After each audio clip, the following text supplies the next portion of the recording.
vous rencontrer à nouveau. On va continuer avec la série de présentations sur la COVID-19. Et aujourd'hui, c'est notre troisième série de présentations. On va parler principalement de l'oxygénothérapie et de la prévention professionnelle. Nous pensons que la semaine prochaine, on va continuer avec un résumé qui principalement va parler des nouvelles données avant qu'on puisse clôturer cette série de présentations. On vous enverra aussi une évaluation. Nous avons les contacts d'Aïcha et de Baha et pour pouvoir remplir cette évaluation. Je vous souhaite bonne écoute et je serai là pour participer à des discussions à la fin de cette présentation. All right. When it's time, I apologize for that.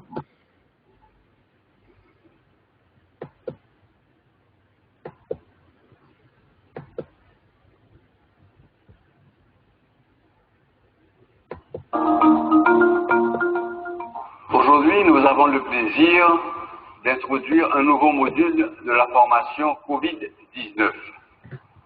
Mais nous avons aujourd'hui la chance d'avoir un invité de marque qui va vous présenter tout ce qui concerne l'oxygénothérapie. Alors, je vous dis d'emblée que ce médecin remarquable, c'est le docteur Jean-Lionel Jérôme. C'est un médecin qui est spécialiste en santé publique.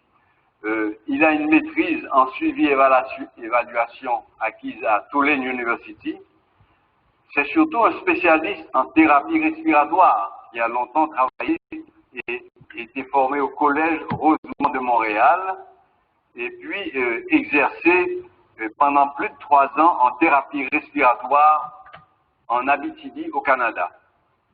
Enfin, ce médecin qui a une grande expérience canadienne et haïtienne a aussi, il faut être de signaler, responsable directeur départemental de 2 départements en Haïti, ce qui fait que c'est vraiment quelqu'un de très préparé pour nous expliquer ce qui nous attend en oxygénothérapie dans le cadre du Covid. Merci et bienvenue, docteur. Merci beaucoup, docteur Yuto, pour la présentation, pour l'introduction. Je suis également conseiller technique au ministère de la Santé publique et de la Population.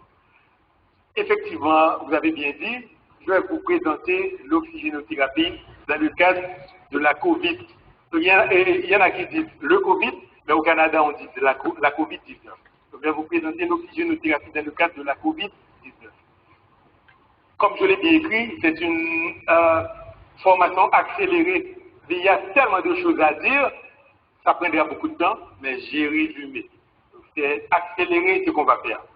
Tout d'abord, il faut savoir que l'air que nous respirons est constitué de l'oxygène, de l'azote, en majorité. Toutefois, il y a d'autres gaz, mais les gaz les plus importants, c'est l'oxygène et l'azote. Donc, quand on va faire une oxygénothérapie, il faut tenir compte de la composante oxygène dans l'air respiré.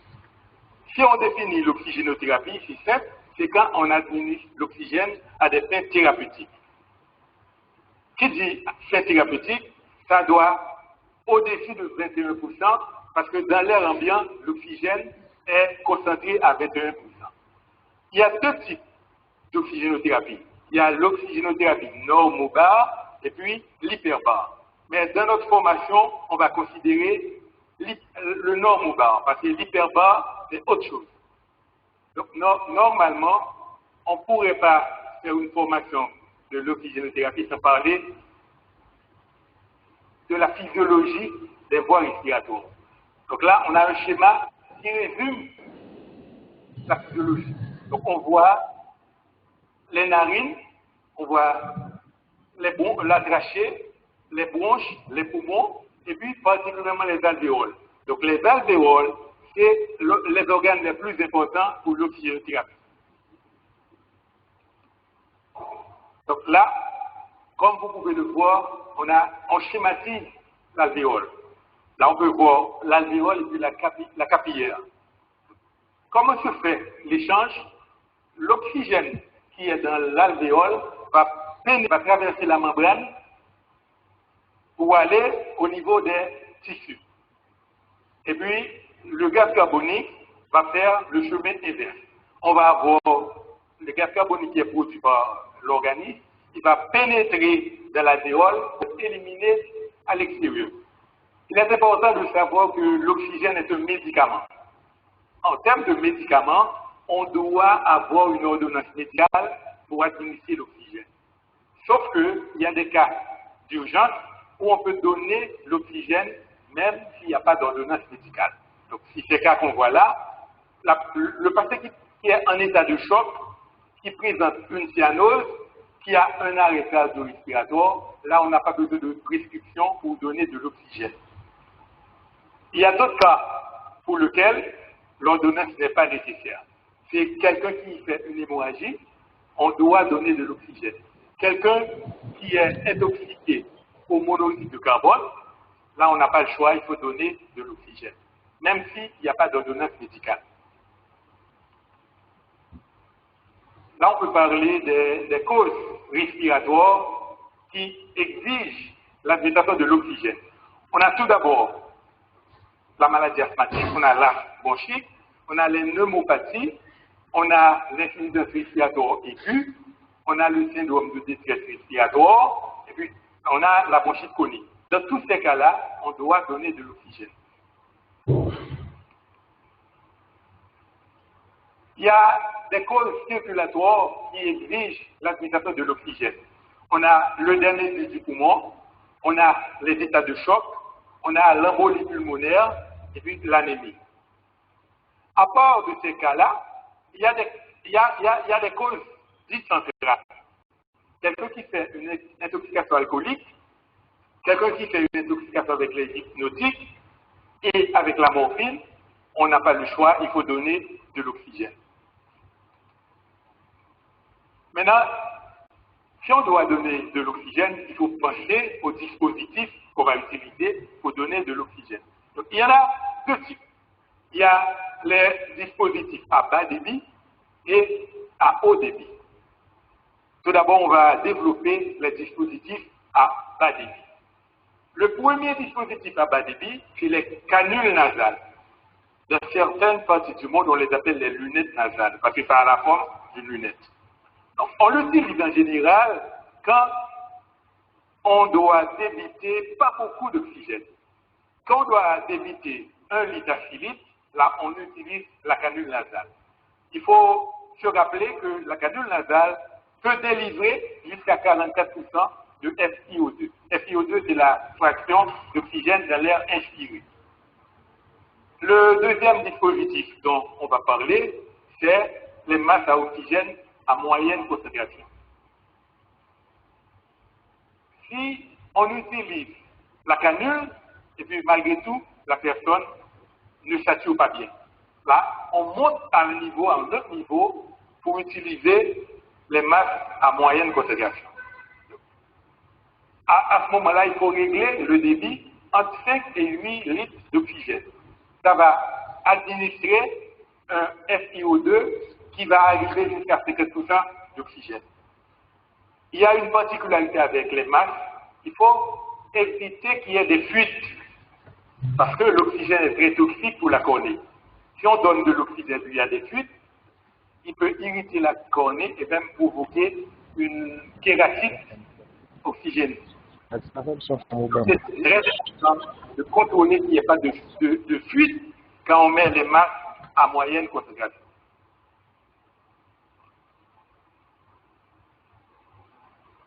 Le troisième dispositif dont on va parler, c'est les masques à haute concentration, encore appelés les masques à réservoir.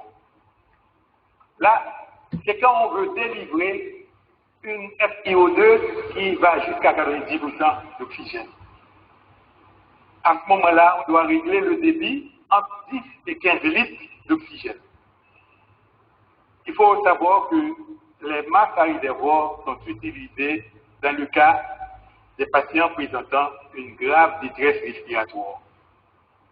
ce moment-là, on règle le débit à 15 litres minutes.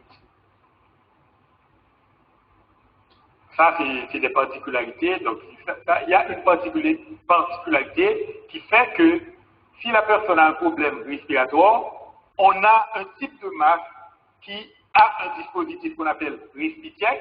C'est un petit ballon qui va monter et descendre suivant les mouvements respiratoires. Donc, ça, c'est juste un contrôle pour voir si les patients respirent. Le dernier dispositif qu'on va voir, c'est les ventimasques. Encore rappelé, les masques fixes. Pourquoi fixe? Ça permet d'administrer un SiO2 fixe. Par exemple, s'il y a un patient qui doit recevoir 50% d'oxygène, on va prendre une valve qui correspond à 50% d'oxygène. C'est pourquoi on dit que c'est des valves fixes. Là, on sait exactement la quantité d'oxygène qu'on fournit. On ne peut pas donner de l'oxygène sans humidificateur. Il faut humidifier l'oxygène pour que le patient reçoive de l'oxygène bien humidifié. Et il y a deux types d'humidificateurs. Il y a les humidificateurs à bulles et les humidificateurs nébuliseurs. En général, dans nos hôpitaux, on utilise généralement les humidificateurs à bulles. Donc, vous allez voir, dans notre présentation, on va fournir un exemple de humidificateur à bulles. L'oxygénothérapie, quand on va l'administrer, ça demande une logistique assez étendue. C'est pourquoi on va voir les différents éléments qu'on utilise pour administrer de l'oxygène. Tout d'abord, on doit avoir le cylindre d'oxygène. Donc là, on a un cylindre, on va montrer ça. Le cylindre d'oxygène, c'est ce qu'on appelle une bouteille d'oxygène. Même si on a l'oxygène dans le mur, c'est important d'avoir un cylindre. Parce qu'il peut y avoir un bris dans l'oxygène mural. Le deuxième élément, c'est l'oxymètre de pouls. Quand on donne de l'oxygène, on doit monitorer la réponse qu'on a. On doit avoir quelle est la saturation de la personne. C'est pourquoi l'oxymètre de pouls est très important pour fournir de l'oxygène. Donc, j'ai un exemple avec moi, je vais vous montrer tantôt. Le troisième élément, c'est le manodétendeur monobloc. Manodétendeur, c'est-à-dire que dans la bouteille d'oxygène, la pression est très, très élevée. Le patient ne pourrait pas recevoir l'oxygène avec une telle pression. C'est pourquoi on utilise les manodétendeurs pour diminuer la pression que le patient reçoit. Il y a le débitmètre aussi. Il y en a qui disent débitlitres. Ça permet de régler la quantité de litres d'oxygène qu'on administre aux patients. Il y a le concentrateur d'oxygène. Ça, c'est un petit appareil qu'on branche pour fournir de l'oxygène. Tant qu'il y a de l'électricité, on a toujours un mélange d'oxygène pour le patient. Donc, ça, c'est très pratique quand on n'a pas beaucoup d'oxygène mural. Et puis, pour donner de l'oxygène, ça prend un tube. Ça prend un tube, c'est ce qu'on appelle la tubulure d'oxygène. Comme je l'ai dit tantôt, l'oxygène est un médicament. Il y a des précautions à prendre quand on l'administre. Par exemple, il ne faut jamais allumer une flamme ou bien fumer à proximité de l'oxygène. Et c'est un comburant, ça peut provoquer des explosions. Il ne faut jamais graisser le matériel. Il ne faut pas utiliser des produits gras, par exemple la vaseline. Il y en a qui ont tendance à mettre du gras dans le nez, mais c'est contre-indiqué. Il ne faut jamais mettre du gras quand on administre de l'oxygène. Il faut également éviter tout mouvement brusque avec les cylindres d'oxygène. Par exemple, éviter que la bombe tombe. Ça peut exploser à n'importe quel moment. Donc, c'est des précautions à prendre. Il faut vérifier également le niveau d'eau à l'intérieur de l'humidificateur. Ça peut arriver que vous humidifiez alors qu'il n'y a pas d'eau dans l'humidificateur. Donc, il faut toujours surveiller qu'il y a un niveau d'eau requis dans l'humidificateur. Il y a des éléments à vérifier de temps en temps. quand on administre de l'oxygène. Par exemple, on doit vérifier le débit. Si l'ordonnance dit 2 litres par minute, il faut vérifier à tout moment que le patient reçoive 2 litres. Il faut également vérifier la coloration du faciès, du visage, pour voir si le patient présente une cyanose. Il faut regarder les extrémités, parce que normalement, on donne de l'oxygène pour améliorer l'oxygénation de la personne des tissus. Donc, si le tissu est bien perfusé, il va être bien osé, dans le cas contraire, il va avoir de la cyanose. Il va être bleuté, c'est ce qu'on appelle la cyanose. Il faut également vérifier la pression cardiaque. Quand on voit l'oxygène, il se peut que les mouvements respiratoires augmentent. Donc là, il faut vérifier que la thérapie va stimuler ce qu'on appelle l'augmentation de la respiration de la personne. Il faut également vérifier le dosage du gaz sanguin. Ça, c'est très important. Même si on utilise le saturomètre,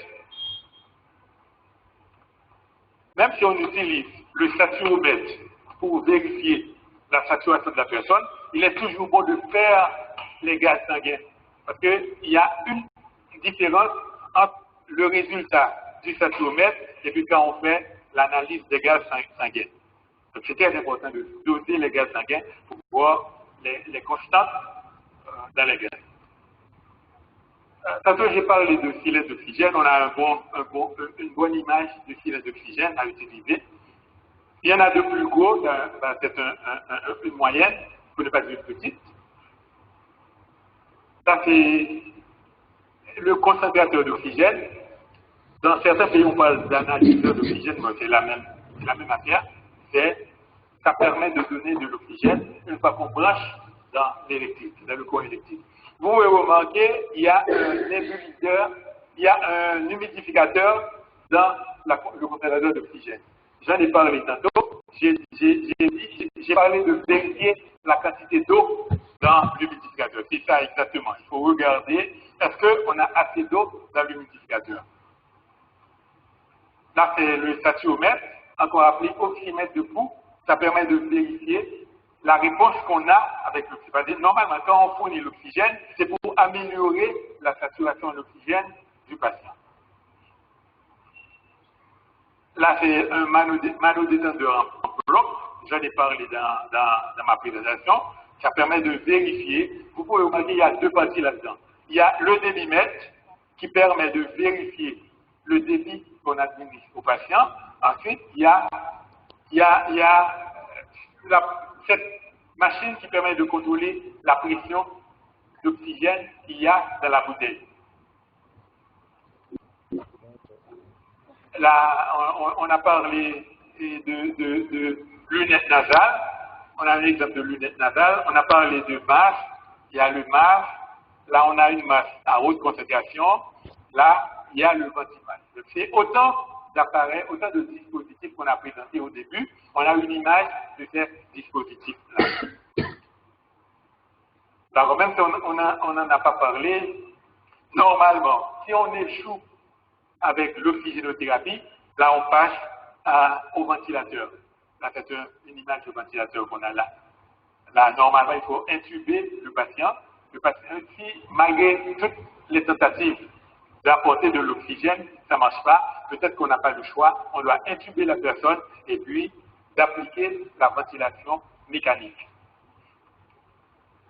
Ça c'est très important, c'est les différents types de cylindres d'oxygène qu'on a. On a le cylindre, différents types, ça dépend de la taille, de la capacité. On peut voir, il y a le type B, le type D, le type E, et puis finalement, le plus gros, c'est le type F, c'est les cylindres qu'on a. Il y a une autre chose qui est très importante. Quand vous utilisez un cylindre d'oxygène, il faut pouvoir calculer l'autonomie du cylindre. L'autonomie, ça voudrait dire que pendant combien de temps on aura de l'oxygène dans la bouteille. Donc là, il y a une formule permettant de calculer l'autonomie de la bouteille du cylindre d'oxygène. Donc la formule, c'est on prend la pression qui est dans la bouteille, la pression qui est dans le cylindre. Normalement, on va le lire sur l'appareil, on va voir à quelle pression on a. Et puis ensuite, on va multiplier la pression par la capacité du cylindre. Il faut dire que la pression doit être en bas, et puis la capacité du cylindre d'oxygène doit être en litre. Donc, quand on multiplie ces deux éléments-là, on va avoir l'autonomie du cylindre. Pour combien de temps on va avoir de l'oxygène pour fournir aux patients? C'est très important de faire le calcul. On va avoir assez d'oxygène pour la prise en charge du patient. Là, c'est un examen, une évaluation formative qu'on a fait. On a pris le cas de 2 patients qui arrivent en clinique externe.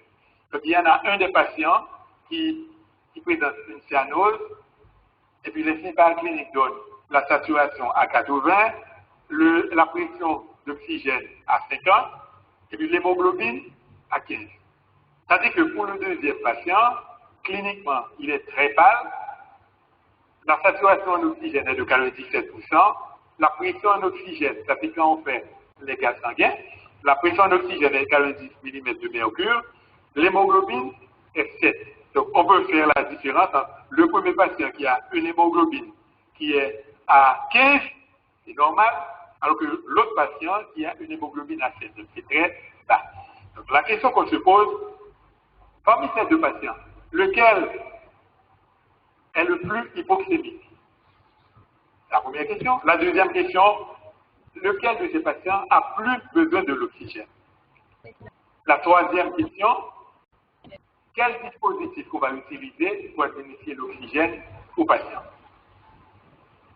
Et la dernière question, ça demande de calculer l'autonomie du cylindre. Ça voudrait dire que la quantité d'oxygène qu'on aura pour fournir aux patients. Mais sachant qu'on a un cylindre de type D qui est totalement rempli. Ça voudrait dire totalement rempli, ça voudrait dire que la pression est de 200 mm de mercure. Donc pour la réponse, c'est clair. On ne pourrait pas répondre à ces questions sans calculer le contenu artériel en oxygène. Donc, la formule est simple. Quand on multiplie l'hémoglobine par la saturation en oxygène, ensuite par une constante qui est le 13,9, et puis on additionne la pression artérielle en oxygène, et puis par une autre constante qui est 0,03. Donc la première constante, c'est la capacité, c'est la saturation de l'hémoglobine en oxygène. La deuxième constante, c'est l'oxygène qui est dilué dans le sang. Donc normalement, quand on a fait le calcul, il faut dire que le contenu en oxygène normal pour tout individu, pour vous et moi, c'est en moyenne 210 ml d'oxygène par litre. Alors que quand on fait le calcul pour les 2 patients, voilà ce que ça va donner. Pour le premier patient, on a un contenu artériel en oxygène qui est de 168,2 ml par litre. C'est pas très proche, mais c'est plus ou moins proche de la valeur normale. Tandis que pour le second patient, on a une valeur très diminuée, très faible. On a 94,65. Ça nous permet de répondre à la première question.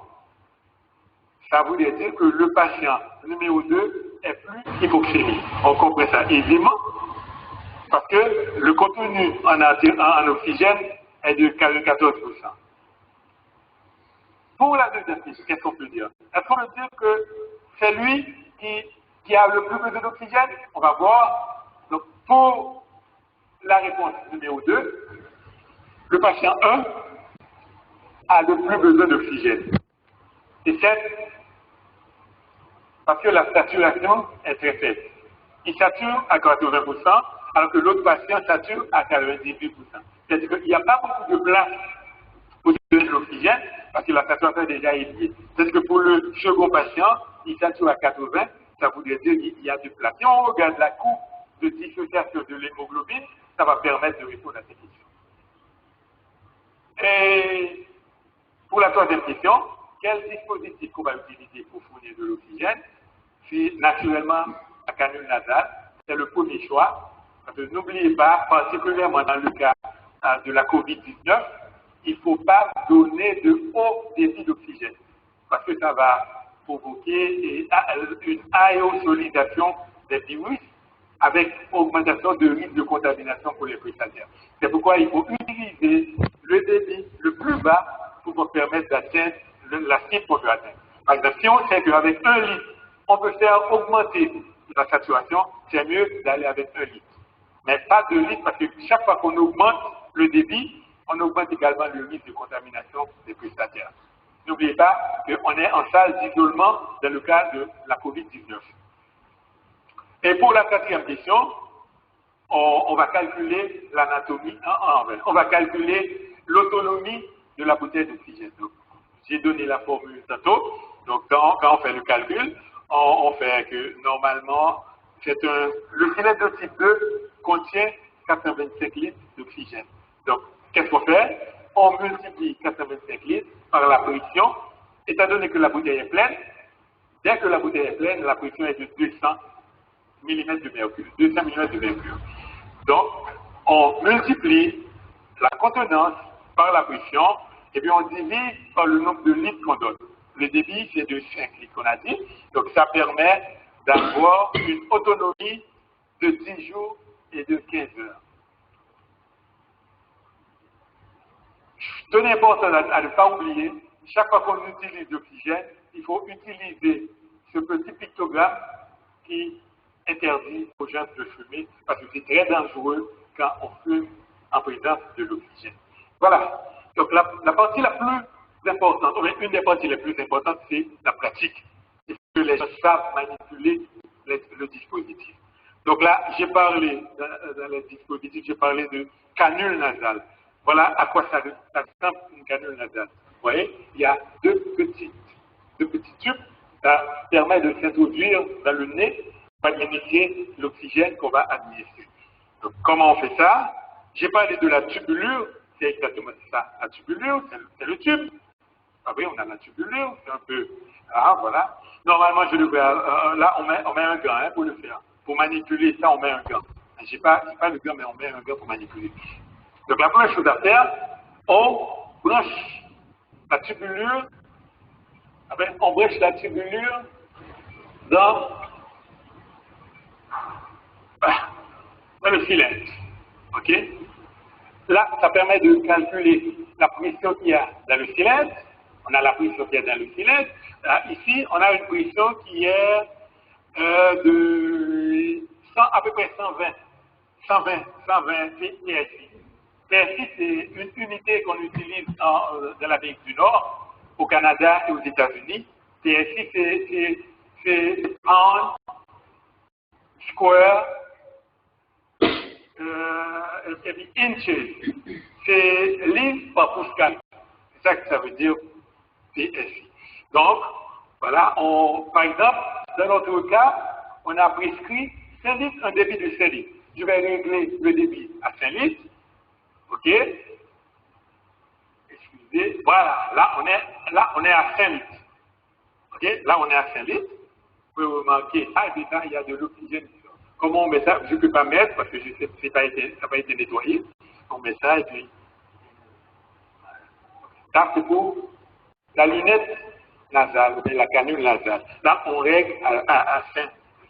Normalement, quand je mets l'oxygène, je vais attendre 15 à 20 minutes pour voir est-ce que le patient va améliorer. Okay? Par exemple, malheureusement, mon assistante n'a pas de problème respiratoire. Normalement, quand je donne ça, je prends le saturomètre et puis je vais vérifier la saturation de mon patient. OK. On va vérifier la saturation. Voilà, puis on met ça. Puis, c'est important, les femmes adorent des vernis. Donc, s'il y a un vernis, ça peut interférer avec la lecture. Voilà, on met la saturation, puis on attend, et rapidement, on peut lire la saturation. OK. Donc, elle est correcte, elle sature à 100%. Donc, ma patiente a bien répondu à l'oxygénothérapie. OK. OK? Donc ça, c'est pour... Là, je ne vais pas gaspiller mon oxygène, je le ferme. OK? Voilà. Donc, le deuxième dispositif que j'aimerais vous présenter, je continue à te dire ça. Donc, on a, normalement, si avec la lunette nasale, je n'aurais pas la concentration que je veux atteindre, donc j'aurais utilisé un autre dispositif. C'est ce qu'on appelle un masque simple. Donc, comme on le met, il y a un élastique, on met ça, et puis, comme on a fait pour la canule, on branche, et puis on règle ça. N'oubliez pas que j'ai parlé de la nécessité d'éviter les fuites. Il ne faut pas avoir des fuites, il faut que ça fixe bien le visage. C'est pourquoi à chaque âge, on a un type de masque qui doit bien s'adapter au visage pour éviter qu'il y ait des fuites. Donc c'est ça. Ça fait le masque simple. Là encore, ça c'est une lunette, on l'utilise. Puis ça, j'ai pas de masque à réservoir, mais le masque à réservoir ressemble plus ou moins avec ce réservoir là. Donc ça c'est un ambu-bag, un ballon, mais quand vous regardez, quand on parle de masque à réservoir, le réservoir ressemble à ce qu'il y a dans le ballon.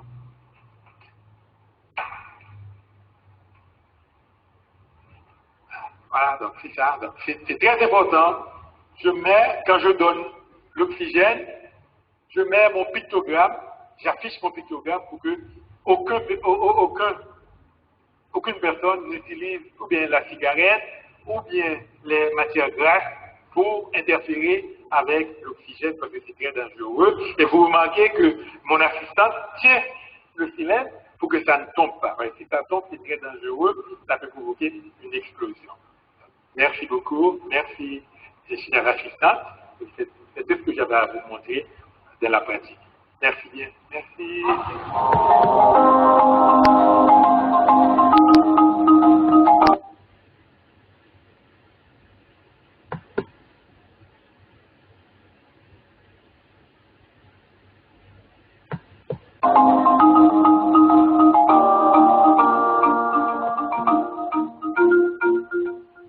Je suis Claudia Thomas-Richer, infirmière.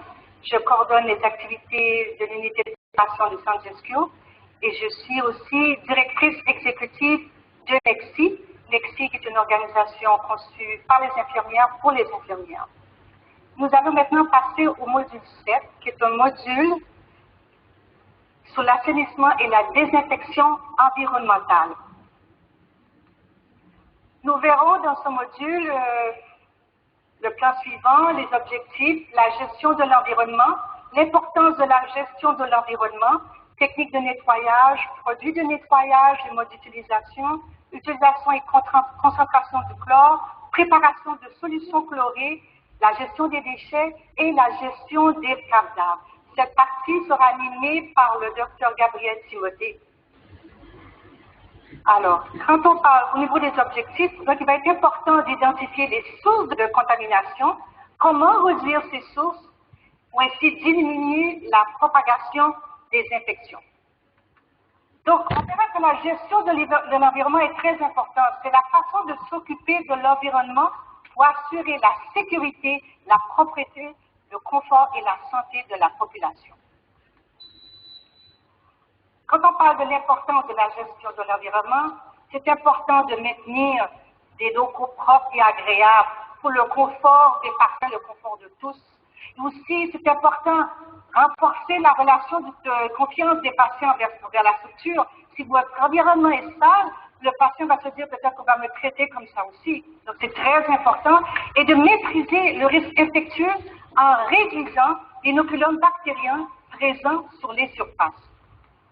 Donc, la gestion et la désinfection environnementale, nous savons que le virus peut être transmis via des surfaces contaminées et entraîner des infections associées aux soins de santé importants.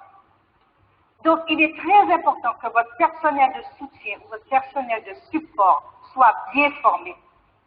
Okay? Donc, il nous faut une formation appropriée au nettoyage de l'environnement. Ils sont tellement clés parce que si vous ne nettoyez pas bien votre environnement, vous risquez d'être contaminé au COVID-19. Donc, il leur faut aussi sur votre personnel un calendrier de nettoyage et de désinfection de routine. Pour aussi faciliter naturellement la supervision. Donc les sols et les surfaces, en particulier les zones à contact élevé. On verra aussi à quelle fréquence il faut les nettoyer. Il leur faut aussi des fournitures et des équipements de professionnels individuels adéquats. Ça veut dire seaux, vadrouilles, bottes, blouses, tabliers, lunettes, très important. On verra un peu plus tard aussi c'est quoi la technique de nettoyage appropriée. Donc, quand on parle d'intensité de contact, elle se définit sur la fréquence des contacts sur les surfaces et selon le risque qui est associé. On parle de surface high touch, donc qu'on touche le plus souvent, les lavabos, les poignées de chasse, les poignées de porte, les interrupteurs. Et quand on parle de surface à faible intensité, on verra que les murs, les plafonds et les miroirs. Ça, c'est très important. Parce que vous allez voir que parmi les surfaces qu'on touche le plus souvent, il faut aussi les nettoyer très fréquemment. Donc, les types d'intervention, quand on parle de type d'intervention, on parle d'entretien quotidien et pluri-quotidien. Ça veut dire les robinets de lavabo, des toilettes et le siège, au moins 3 fois par jour. Les planchers, au moins 1 fois par jour. Et on verra aussi quelles solutions utiliser. L'entretien périodique, ça peut être le polissage du sol, lavage des murs. Donc ça, c'est vraiment important que vous devez aussi, en tant que prestataire, surveiller est-ce que mon personnel nettoie bien ces endroits. Au niveau des techniques de nettoyage, le nettoyage doit s'effectuer des zones les plus propres aux plus sales.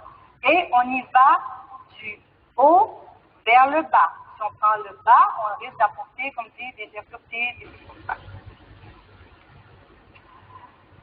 Cet insigne est très important. Cet insigne, c'est aussi pour votre sécurité et celle du personnel qui nettoie.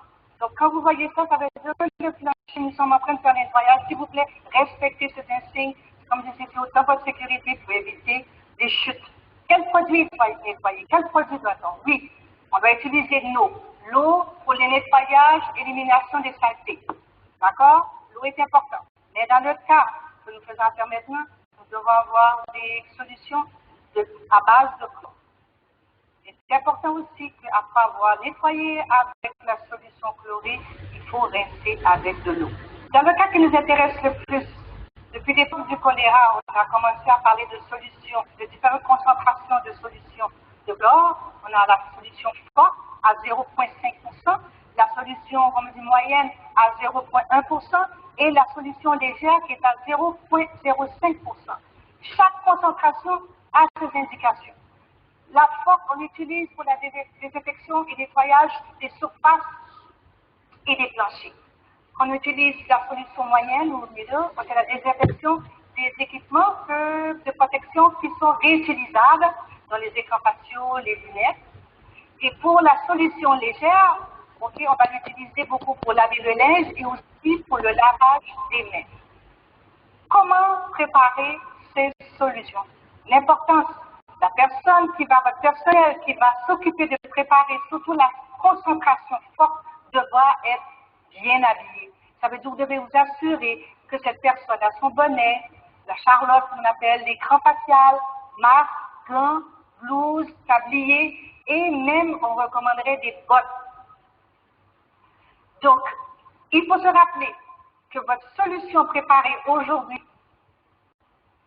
demain, il faudra la changer. La solution est bonne que pour 24 heures. Donc, vous devez les changer et jeter toute solution restante. Une fois préparé, très important de le mettre à l'abri dans un endroit frais. Éviter la chaleur et éviter la lumière. Donc, comment on fabrique la solution de chlore à 0,5%? Rappelez-vous, c'est pour désinfecter les sols et les surfaces. Et ça, c'est après, quand on a fini de préparer cette solution, il faut au moins le laisser reposer. On dit 10 minutes, mais ça peut aller jusqu'à 30 minutes.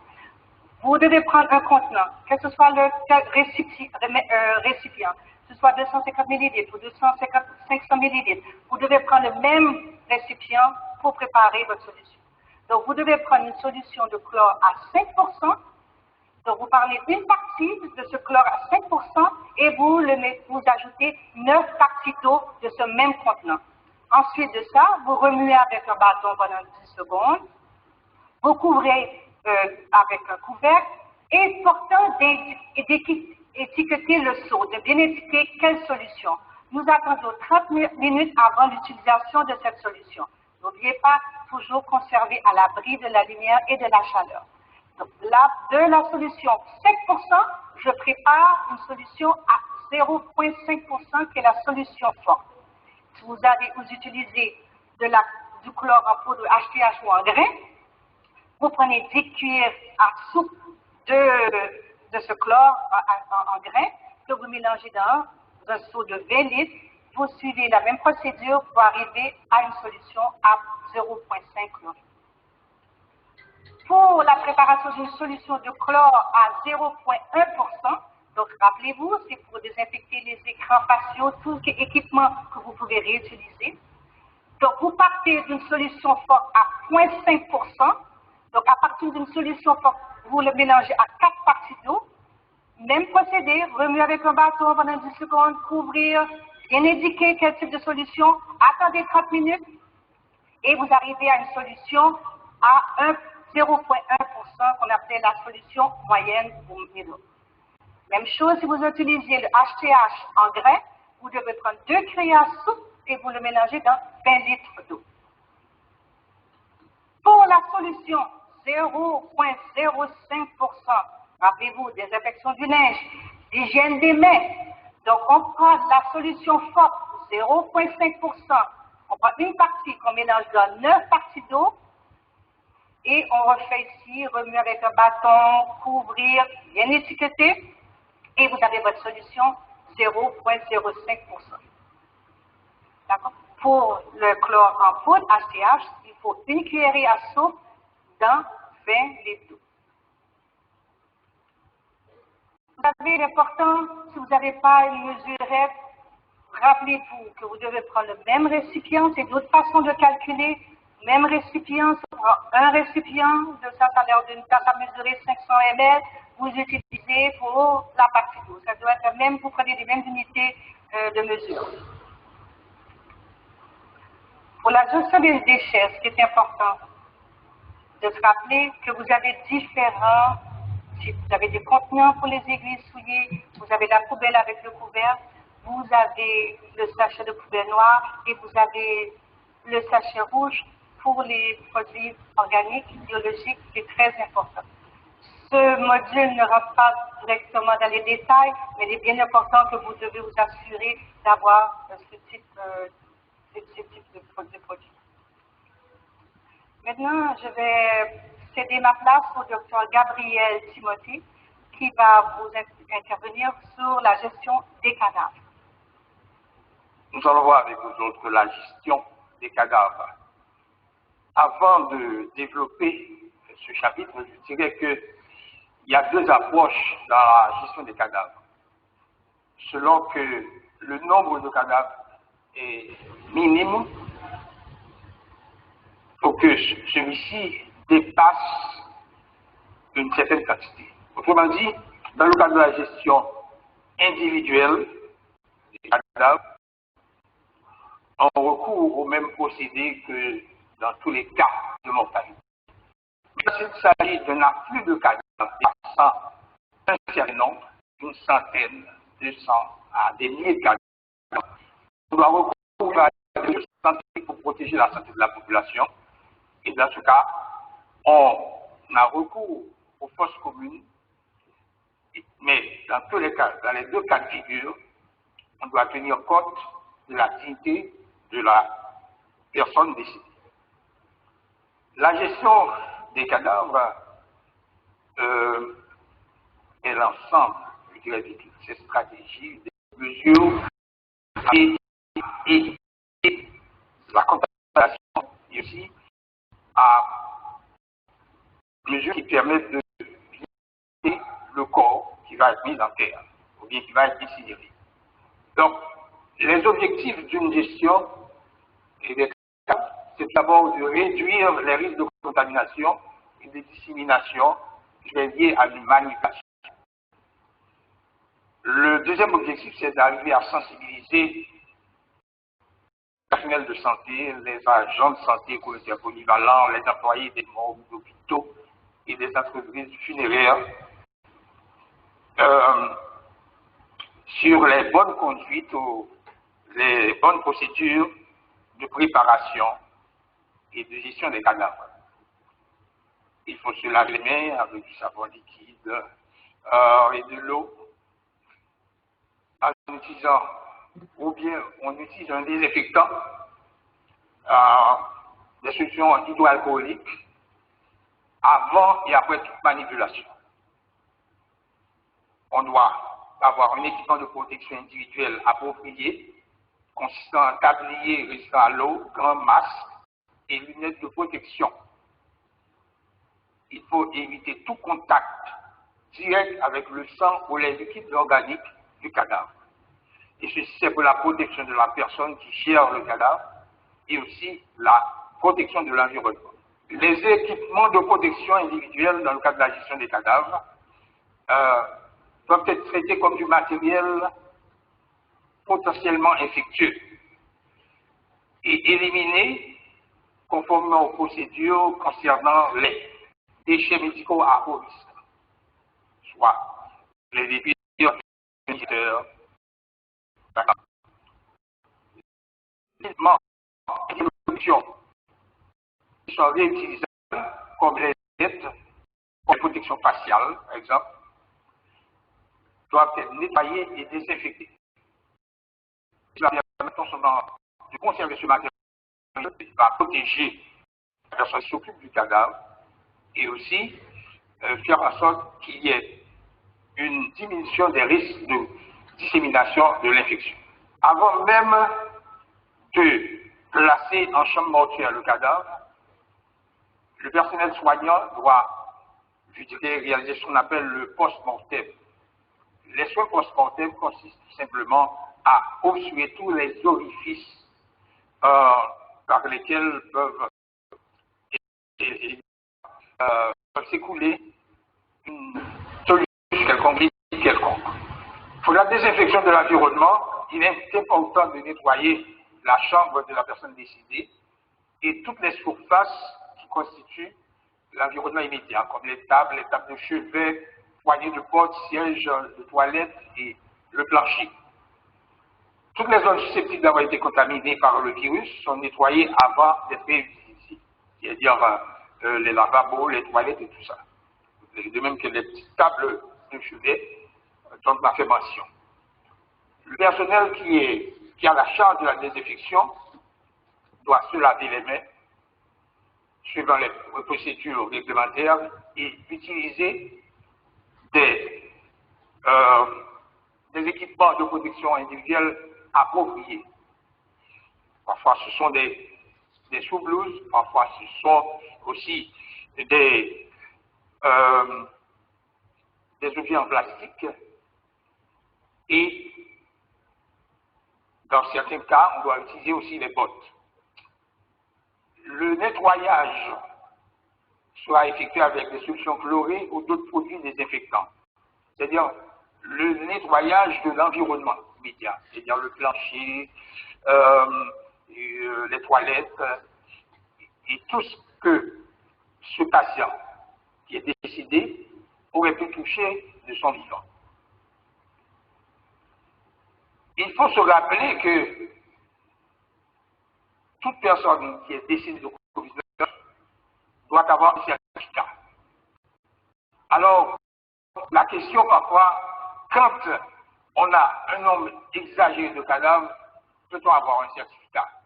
La réponse est positive, parce que toute personne qui est décédée dans une institution a droit à un certificat. Naturellement, quand le nombre est très élevé, on a recours aux fonds scientifiques, mais quand même, chaque personne qui aurait fréquenté une institution de soins doit avoir un certificat. Maintenant, si ces cadavres sont anonymes, des gens qu'on a retrouvés en pleine rue, il faudrait appeler le ministère de la Santé publique à travers la direction d'épidémiologie de laboratoire de recherche pour insérer cette information dans les statistiques générales et avoir une idée réelle du taux de mortalité qui serait causé par COVID-19. Les responsables des entreprises funéraires doivent être informés des risques de contamination. Quand l'institution hospitalière, je dirais, remet un cadavre à une pompe funéraire, à une entreprise funéraire, du point de vue éthique, il faut informer ce responsable du centre, de telle sorte que toutes les mesures de précaution soient prises, parce que c'est un matériel, ou bien c'est un corps potentiellement très infectieux. Ce qu'il faut retenir, tout cadavre, et en particulier tout cadavre lié au COVID-19, ne représente aucun danger, aucun risque de contamination pour la communauté dès qu'il est mis en terre ou bien après l'incinération. Donc, tout cadavre, une fois inhumé ou incinéré, ne représente aucun danger de contamination pour la population. Comment on peut procéder à la décontamination du corps? Le corps de la personne décédée dans un centre d'isolement du niveau 1 ou 2, on va avoir des morts dans l'un ou l'autre des niveaux, est déposé dans un sac mortuaire qui est recouvert d'un drap et transféré sur un brancard vers la chambre mortuaire, ce que nous appelons la morgue.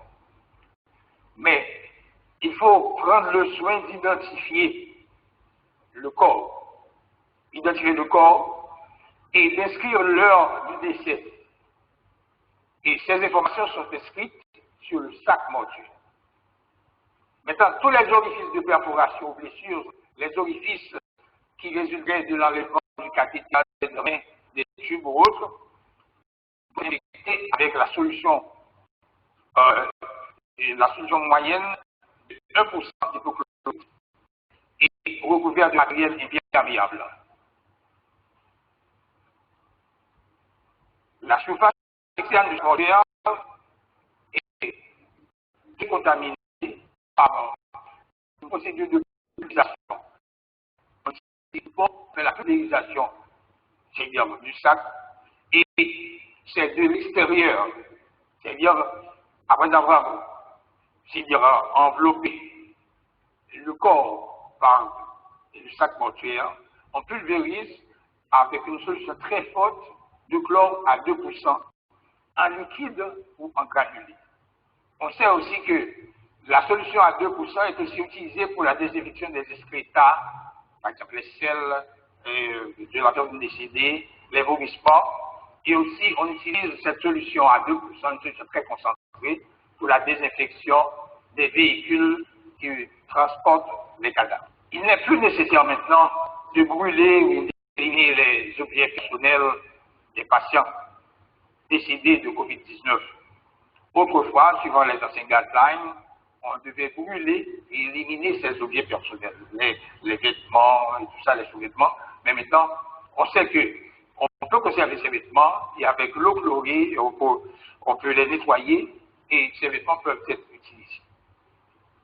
Il est impératif aussi de procéder à la décontamination du linge et de tout objet utilisé par la personne au cours de la maladie. Donc, on n'a pas besoin de brûler, d'éliminer ces objets personnels, mais on peut décontaminer le linge avec toutes les solutions qui ont été antérieurement, notifiées. Et on a vu la préparation de ces solutions. On peut aussi procéder à la décontamination du linge et de tout objet utilisé par cette personne au cours de la maladie. Pour finir, il faut dire que le personnel chargé de l'inhumation ou de l'incinération du corps doit porter un masque et des gants et se laver les mains avec de l'eau et du savon, une solution hydroalcoolique, avant et après l'une ou l'autre intervention. C'est-à-dire, on fait le lavage avant, mais après aussi l'inhumation ou bien l'incinération, on doit aussi se laver les mains avec l'eau et le savon et ou bien la solution hydroalcoolique. Maintenant, les parents ne sont pas autorisés à pénétrer dans la salle de la chambre mortuaire pour habiller le décédé, et ceci, ou bien pour voir la dernière fois, ceci pour éviter les risques de contamination liés à toute manipulation éventuelle. Il y a des gens qui arrivent dans les chambres mortuaires qui pensent qu'ils doivent donner un dernier baiser au corps, ou encore toucher, tout ça, de ceci peut entraîner des risques de contamination. Maintenant, quant aux funérailles, le nombre de personnes habilitées à assister aux funérailles de patients, c'est-à-dire décédés du Covid-19, doit être en rapport avec les décisions des autorités sanitaires et municipales. Certains pays exigent 4 à 10 personnes, d'autres moins de personnes, mais moins il y a de personnes assistant à des funérailles, mieux ça vaut pour éviter toute contamination et au niveau communautaire. Donc, je crois que ce sont ces éléments que je voudrais préciser avec vous dans le domaine de la gestion des cadavres qui seraient dus à Covid-19. Merci.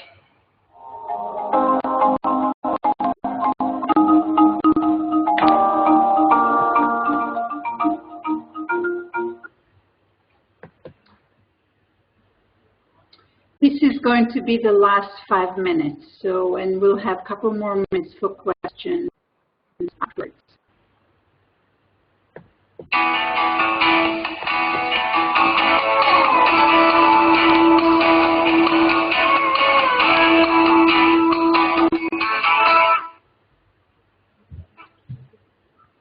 Dans cette vidéo, nous allons vous présenter les techniques appropriées pour l'écouvillonnage oropharyngé, OP, et l'écouvillonnage nasopharyngé, NP. 3 points importants doivent être abordés avant de vous présenter ces techniques. Tout d'abord, et lorsque cela est possible, les échantillons doivent être prélevés dans les 3 jours suivant l'apparition des symptômes chez les patients qui répondent à la définition de cas. Deuxièmement, seuls d'être utilisés des écouvillons stériles d'acron, des cotons-tiges ou des écouvillons floqués en pochette plastique. Ne pas utiliser des écouvillons en alginate de calcium ou des écouvillons avec des bâtons en bois, car ils peuvent contenir des substances qui inactivent certains virus et ils peuvent également inhiber certaines analyses moléculaires. Enfin, assurez-vous que vous possédez toutes les fournitures nécessaires et organisez-les avant de commencer le processus de collecte de l'échantillon. Voici la liste du matériel nécessaire.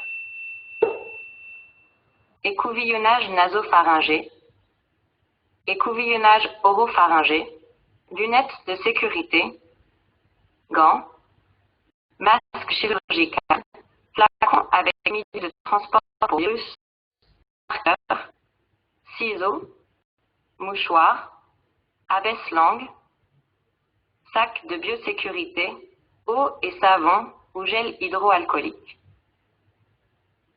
Première étape.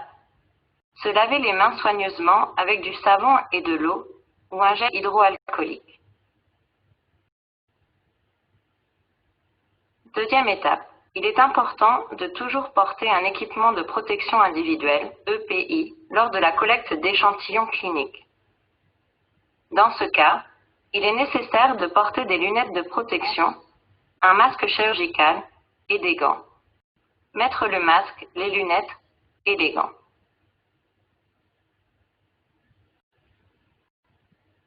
Troisième étape.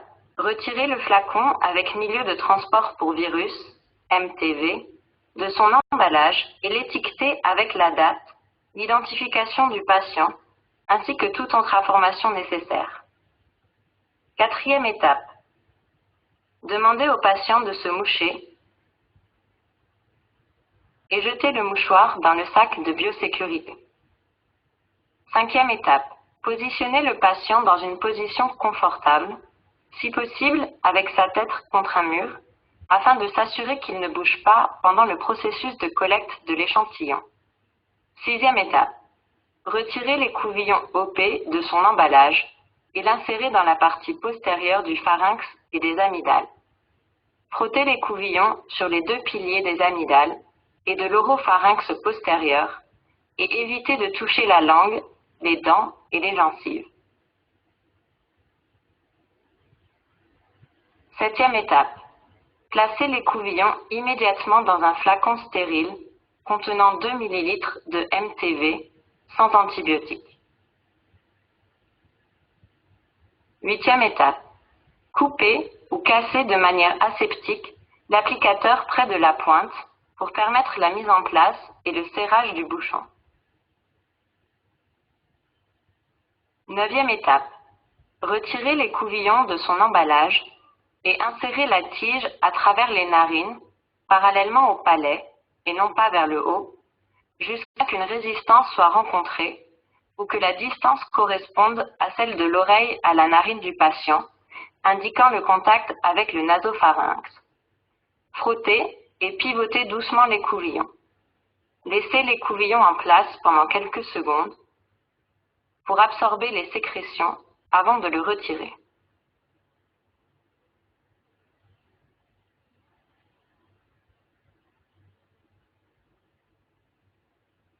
Dixième étape. Placez l'écouvillon immédiatement dans un flacon stérile contenant 2 ml de MTV sans antibiotiques. 11e étape. Coupez ou cassez de manière aseptique l'applicateur près de la pointe pour permettre la mise en place et le serrage du bouchon. Le processus de collecte de l'échantillon NP sera démontré à l'aide de cette section sagittale de tête humaine. Notez que l'écouvillon NP doit être inséré jusqu'au contact avec le nasopharynx. Notez également que larmoyer est une réaction normale à l'insertion de l'écouvillon NP. 12e étape. Lorsque la collecte est terminée, jetez tous les EPI et tout autre matériel contaminé dans le sac de biosécurité. 13e étape. Se laver les mains soigneusement avec du savon et de l'eau ou un gel hydroalcoolique.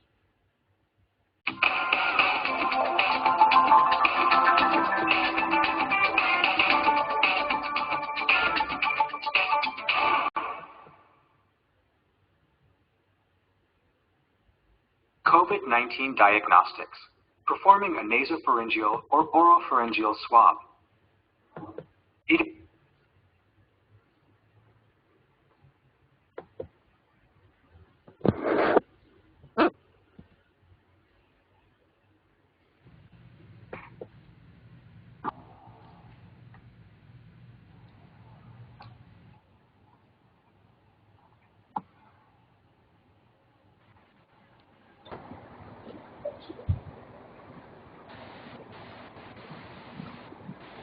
I unmuted everybody for questions. Si vous avez des questions, vous pouvez la poser. Je vous ai retiré sur UF.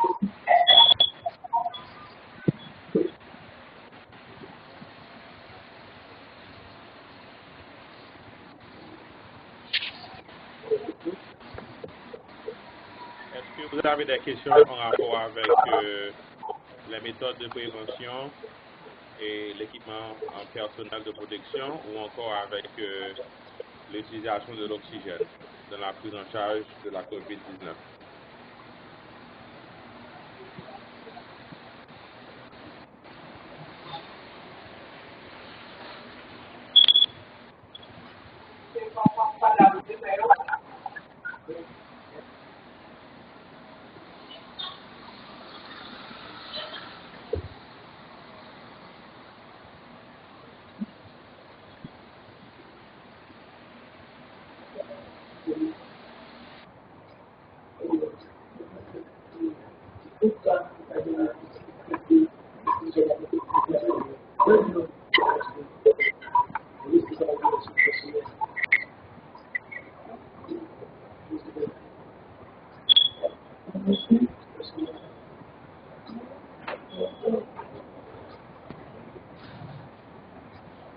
Est-ce que vous autres, vous avez accès à l'oxygène mural ou encore est-ce que vous utilisez toujours des oxygènes au niveau des les bonbonnes d'oxygène. On a les deux cas. Parce que le problème majeur ici, c'est, comme vous le savez bien, l'infection va principalement, dans les formes modérées et avancées, affecter les poumons. L'utilisation de l'oxygène est très importante. Nous en parlerons davantage la semaine prochaine. Donc, très probablement, si vous avez accès à l'oxygène, vous pouvez toujours utiliser jusqu'à 7 à 8 litres par minute, mais il y a d'autres cas où on doit penser à utiliser l'oxygène à haut débit, mais c'est surtout gérer les possibilités de ne pas générer beaucoup de gouttelettes chez les patients avec les 28 masques et le BiPAP qui pourraient exposer le personnel soignant si vous n'avez pas accès à une salle à pression négative. Excusez-moi, est-ce que si vous ne parlez pas, est-ce que vous pouvez vous mettre au silencieux, comme ça, et ceux qui peuvent vous parler, on ne faudra pas le bruit. Merci beaucoup. Mais pour les équipements maintenant, est-ce que vous autres, est-ce que vous avez des matériels comme les blouses ou encore les masques? Est-ce que ce sont des masques N95?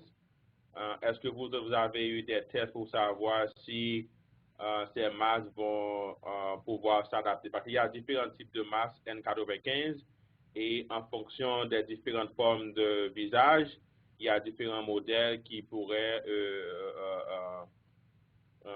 qui doivent être testés pour savoir à chaque personnel soignant quel masque va s'adapter en dépend de la forme du visage du personnel soignant. On utilise ce qu'on a. Ici. Si on a des masques, on essaie de l'utiliser. Si on a des masques chirurgicaux, on s'adapte.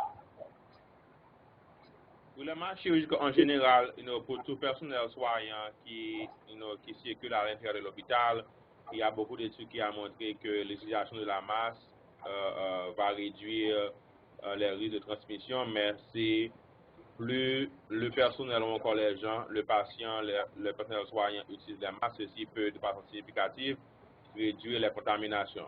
Mais quand vous allez être exposé avec un cas suspect ou un cas confirmé, non seulement on va porter le masque N95, mais en général, on met également un masque chirurgical. Et si vous avez accès à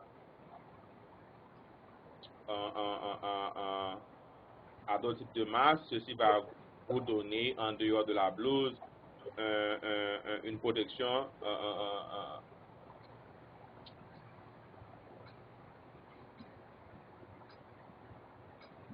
va vous donner une meilleure protection. Si on essaie de respecter les recommandations standards, on ne va avoir pour les patients, malheureusement.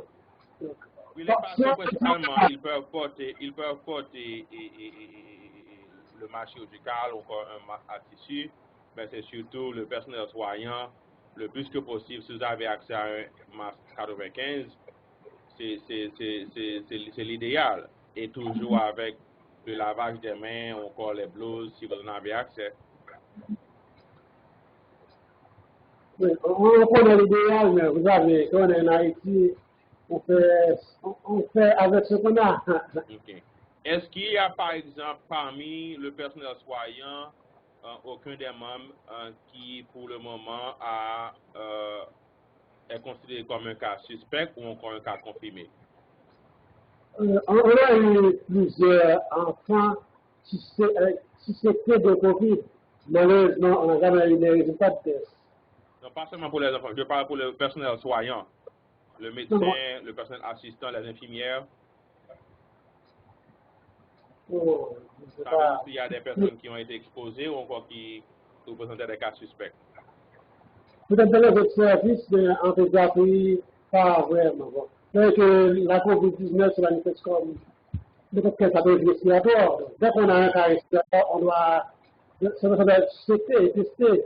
Mais quand on demande les tests, on fait les tests, on n'a pas les résultats dans les tests. OK. C'est ça toujours, c'est le problème majeur et le fait que vous autres, vous n'avez pas accès aux résultats et au centre même, il faut des fois référer encore, envoyer les spécimens au laboratoire national et ceci va prendre beaucoup plus de jours et cet écart entre la collection et avoir les résultats, il va créer un problème en termes de pouvoir identifier les patients à temps et de les pouvoir isoler. Le système est vraiment, bon, maintenant ça commence à alléger,